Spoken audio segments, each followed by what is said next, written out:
আসলে আপনি কতটা ভালো, আপনার থেকে পৃথিবীতে আর কেউ আপনাকে এত ভালোভাবে জানে না বা জানার চেষ্টাও করেনি।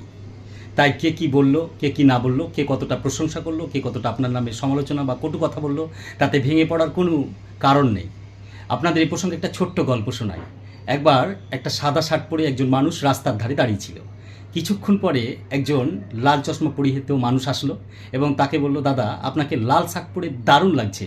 লোকটি নীরব থাকলো।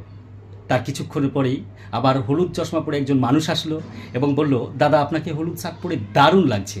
তাতেও লোকটি চুপ থাকলো। কারণ দুজনের কমেন্ট শোনার পরেও লোকটি চুপ ছিল, কারণ লোকটি আদতে জানতো যে সে লালও নয় হলুদও নয়, সাদা শার্ট পরে রয়েছে। তাই আমরা সর্বদা লোকের কথা শুনে ক্ষিপ্ত হয়ে গেলে চলবে না, লোকের কথা শুনে আমাদের ভেঙে পড়লেও চলবে না। আসলে আপনি কতটা দাবি রাখেন সেই প্রশংসা পাওয়ার এবং কতটা দাবি রাখেন সেই সমালোচনা শোনার।